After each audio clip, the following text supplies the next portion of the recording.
Waxaa jira qaladaad aad u yar, laakiin waxay si tartiib ah u burburiyaan noloshaada. Qaar badan oo dhalinyaro ah maanta ma oga in ay ku socdaan jid qaldan ilaa ay ka daahaan. Su'aashu waa, adigu ma ku jirtaa oo ma ka mid tahay dadka qaladaadkan haysto? Waana waxyaalaha aanan horumarka loo gaarin. Qodobka ugu dambeeyana waa qodobka ugu muhiimsan nolosheena. Qof walba wuxuu rabaa nolol fiican, iimaan xooggan, nolol deggan, mustaqbal fiican. Laakiin waxaa jira qaladaad qarsoon oo ka joojinaya. Maanta waxaan ka hadli doonaa 5 ka mid ah kuwa ugu halista badan. Waana haddaan saxno 5taas qaladaad, nolosheena way hagaagaysaa dhinac walbo, aakhiro iyo adduunba. Qodobka ugu horeeya, salaada oo la dayaco. Qaladkan waa kan ugu weyn.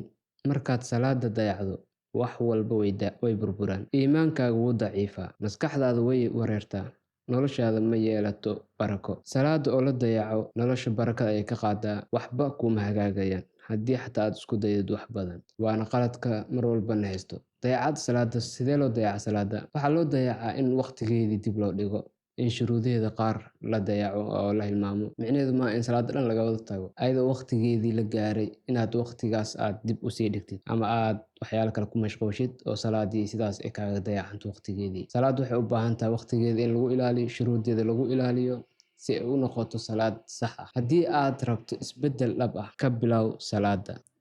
Haddii aad rabto isbeddel dhab ah, ka bilow salaada inaad hagaajiso waqtigeeda, shuruudaheeda iyo wax kasto salaada ka dhigayo midii Nabi Maxamed sallallahu alayhi wasallam inaynu ku dadaalno. Qaladka labaad, waqtiga oo la khasaariyo.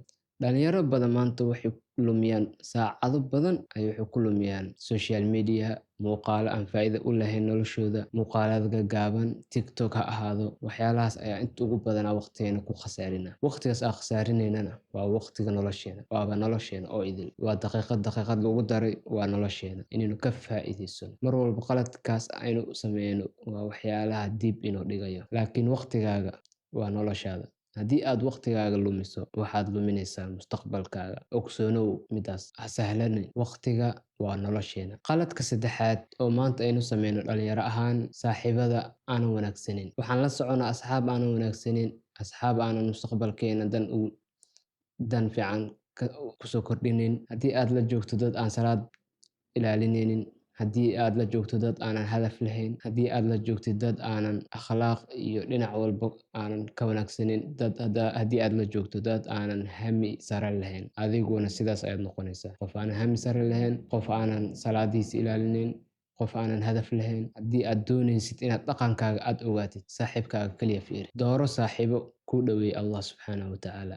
Ka fogow waxyaalaha kaa fogeynaya, saaxiibada kaa fogeynaya Ilaahay subxaanahu wa ta'ala iyo danahaaga adduun iyo danahaaga aakhiro. Saaxiibka kaa fogeynaya ka fogow, mustaxiil ka fogow. Qaladka afraad, dambiyada oo la fududeysto. Ha yaraado ama ha weynaado, dambiyada oo la fududeysto waa waxyaalaha mar walba halista na gelinaya. Dambiyada ugu yaryar waana kuwa ugu badan. Mar walba dambiga aad gashid oo yaryarka ah, ha u arkin dambi yar, sababtoo ah wuxuu noqon doonaa mid weyn. Markii uu joogteysmado oo lagu celceliyo, wuxuu noqdaa mid weyn. Ha yareysan. Qalbiga ayay madoobeeyaan, iimaankaaga ayay daciifiyaan, barakada ayayna kaa qaadaan dambiyada yaryar oo joogtada ah. Haddaynu ka fogaano qodobkan afraad, waxyaalo badan ayaa nolosheena hagaagaya. Dhammaanteen waa waxyaalaha na haysto maanta. Dambiyada yaryar aan u arkayno ayaa nolosheena in badan saameyn ku leh. Siiba dambiyada qarsoon, dambiyada aan kelinimada ku sameyno, waana kuwa mar walba ay kana dib noo sii dhigay nolosheena inay horumar gaarto. Waxay u baahan tahay inaynu dambiyada yaryar ka fogaano, ka toobad keenno si nolosheenu ay isku beddesho. Qaladka shanaad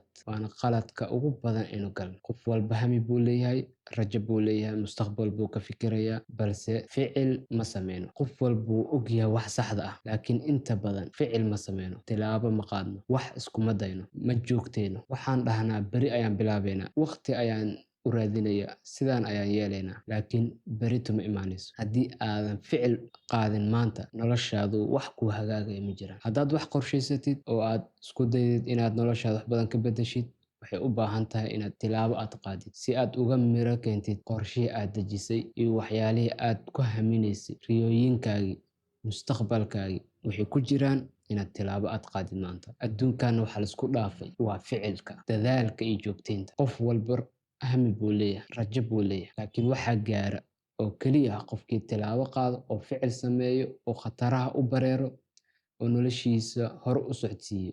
Qofkaas ayaa gaaraya guusha uu rabo. Qofka kalena riyo ayay ku ekaanaysaa wixiisa, hamigiisa wuxuu ku ekaanayaa hami keliya, wax u rumoobaya ma jiraan. Qodobkan waa qodobka ugu muhiimsan aynu maanta doonayno inaynu iska saxno dhammaanteen si aynu u gaarno guul adduun iyo mid aakhiro intaba. Haddii aad rabto inaad isbeddesho, ka bilow salaadaada inaad ilaalisid oo aad hagaajisid. 2. Xaddid waqtigaaga. Waxyaalo maalayacni ah ha ku bixin. Ka faa'iidayso waqtiga aad haysatid. 3. Dooro saaxiibo wanaagsan. 4. Ka fogow dembiyada yaryar, noocay doonaan ha ahaadaan. Dembiga weyn iyo dembiga yar intaba aan ka fogaano. Mar walbo aan ku dhacnana aan isla markii aan toobad keeno. Waxyaalaha yaryarna dembiyada yaryarna aan u aragno wax weyn. 5. Ficil samee maanta. Tilaabo qaad. Isbeddelku ma ahan hadal. Isbeddelku ma ahan hadal kaliya, waa ficil.